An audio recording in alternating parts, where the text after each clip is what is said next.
So we were talking about the spine and the nervous system and the importance of the nervous system and what the function of the spine is.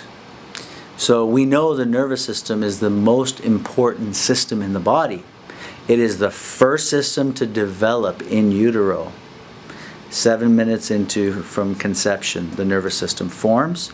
It controls and coordinates every single function in the developing fetus, embryo, or developing embryo, fetus, and baby, and then person. Now, the nervous system is housed and protected by the spine. That's the function of the spine, to house and protect. The skull and spine, there's that relationship. So evolutionary, what's happened over several hundreds of thousands of years is the spine has become more flexible.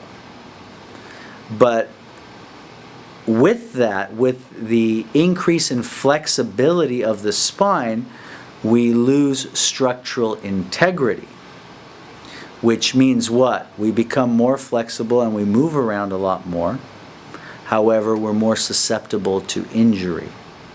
And the spine, the human body, the human frame, it is mechanical in nature.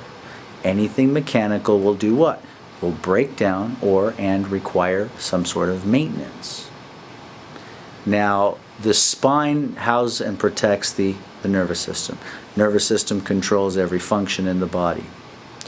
When there is interference between the brain and where that nerve is going or where that mental impulse is going, there will be less function. And let me repeat that again. When there is interference between the brain and the rest of the body cannot express itself or express to its full genetic potential. And that interference causes dis-ease or disease. So if we take an example of blood sugar, okay, so we eat a meal, our blood sugar rises. The signal goes to the brain to send the signal back to the pancreas to release insulin. The insulin is released, the blood sugar comes down because insulin opens up these gates and it clears the sugar out of the blood into the cells. As soon as the brain perceives that the blood sugar is down, it sends the signal back to the pancreas to not produce any more insulin. All that's happening through the nervous system. Your heart rate. How does your heart know how to beat? Now, the heart is very special. It has what's called syncytial cells, so they beat sporadically. Without nervous system control, they would beat at 130 to 150 beats per minute. How about breathing? How about oxygen? How about lungs?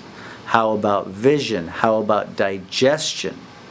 There's a very important statement that was taught to me in regards to nutrition and digestion.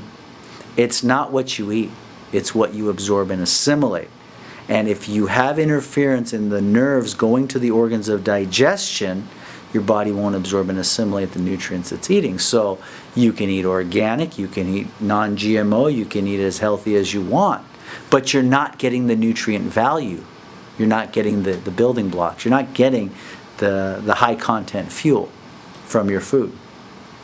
So the spine, how does this all relate? And people ask me, they go, can chiropractic help with this? And can it help with that? And can it help with, and they just keep going on and on. And the bottom line, or the same, I give them the same answer. Yes. If there is interference between the brain and the body can't function at its best. And now I remember a saying by Dr. Fred Barge. He was a famous chiropractic philosopher. And he asked the question, what is the one cause of all disease? And everyone had their answers. And the way he defined it really resonated with me. And what he defined, the one cause of disease is the body's inability to comprehend its internal or external environment. The one cure is the removal of obstruction to healing, because we know the body is self-healing, self-regulating. It was designed to be in balance with nature. If there is a physical obstruction in the body, then the surgeon goes in and removes the obstruction. If there is a mental obstruction, then the psychologist or psychiatrist helps the person talk through to remove that mental obstruction. If it is a nervous system obstruction where the information and power isn't going to that end organ, then that is the job of the chiropractor, to detect and correct nerve pressure.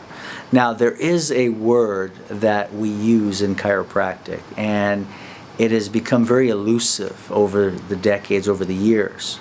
And the question is, why do we have chiropractors? And you can ask 10, 15, 20 chiropractors, why did you become a chiropractor? Or ask people, why do we have chiropractors? And they're typically going to say is, if you ask people, why did you become a chiropractor? I became a chiropractor to help people. Okay. Well, you can help people with other things. I became a chiropractor to make people feel good. Well, you can make people feel good with other things. Why specifically chiropractic? And why do we have chiropractors? We have chiropractors on this planet to remove the subluxation. And that is the elusive word of the day, the subluxation. And I'm going to describe it in a couple of different ways. Historically, chiropractors were the only profession to detect and correct the subluxation. That word has become elusive because we are now in our profession not agreeing on what is a subluxation. It used to be the bone is out of alignment, putting pressure on the nerve. So it's a bone out of place. Well, then other group came along and said, well, it's not the bone out of place. They'll say it's the ligament that's causing the subluxation. Well, and we'll get into more of that. Or it's the muscle that's causing the problem, or it's the diet that's causing. Well, the subluxation is actually multifactorial. The subluxation, in its simplest definition, is when the vertebrae has misaligned for whatever reason, and that misalignment is causing tension in that joint. It's creating an inflammatory process, and it's putting pressure on a nerve. And wherever that nerve goes, there is less function. What I love about the method that I utilize is that it is consistent, it is reproducible, and if you go to anyone using this method, you're going to pretty much get the same type of analysis and adjustment. And the method that I use, it's called the Gonstead system of chiropractic. And it was developed by Dr. Clarence Gonstead, who was a chiropractor who practiced for 55 years, gave over 3 million adjustments in his lifetime, which is pretty phenomenal, and came up with all these theories and principles of the spine and of the nervous system. And as I was introduced into the Gonstead system, and I started to visit all these doctors, and I started to see that glow in their eye of certainty. They knew what they were doing. There was no guessing. I said I wanted that. And as I went deeper and deeper and deeper into the work, I have been very fortunate to train with some of the top doctors in the world. I have been very fortunate to serve on 4 continents. I have been able to see thousands of people, help thousands, or just be that spark of hope for thousands of people around the world. It's a lot of work to get to a level of competency, but once you get there, it just becomes second nature. It becomes you.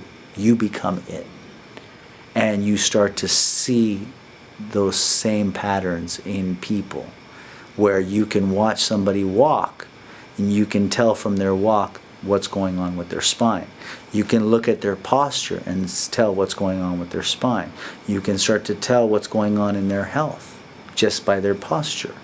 Because remember, posture is a window to your spine, and the spine is the window to your health.